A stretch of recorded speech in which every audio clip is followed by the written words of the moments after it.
హాస్టల్లో ఫుడ్ అస్సలు బాగున్నట్లే. మేడంకి వార్డెన్కి కంప్లైంట్ ఇచ్చినా కానీ ఎవరు రియాక్షన్ తీసుకోవట్లే. ఇప్పటికెళ్ళి ఫుడ్ బాగుంటుంది అని చెప్తారు.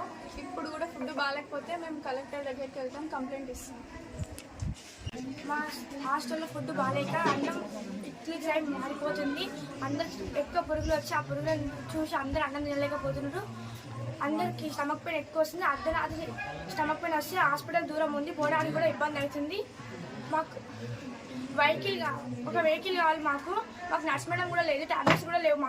మేము గవర్నమెంట్ ప్రైవేట్ హాస్పిటల్కి పోతే మా డబ్బులు మా దగ్గర లేవు. మా పేరెంట్స్ వచ్చినప్పుడు మేము అడిగి ఒక్క దగ్గర నుంచి ఒక షేర్ చేసుకొని ఇస్తున్నాము.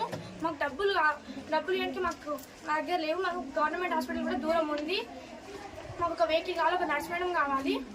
మాకు ఫుడ్ మంచిగా ఉండాలి. ఫుడ్లో మొత్తం పురుగులు వస్తున్నాయి. వాటర్ ప్రాబ్లం కూడా ఉంది, ఫిల్టర్ నీళ్ళు. అట్లనే బాత్రూమ్స్ ప్రాబ్లం కూడా ఉంది. చుట్టుపక్కల కూడా మొత్తం చెట్ల ప్రాబ్లం కూడా ఉంది.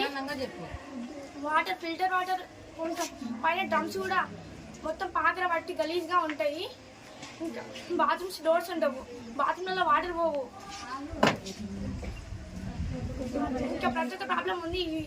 ఇట్లా ఈ ప్రాబ్లంలో ఉండడానికి, హాస్టల్లో ఉండడానికి మాకు ఎవరికి మనసు ఒప్పట్లేదు. మాకు స్నాక్స్ కూడా రావడం లేదు. మాకు మెను ప్రకారం ఫుడ్ పెట్టట్లేదు. మాకు మంచిగా చేయాలని కోరుకుంటున్నాం మన అందరినీ.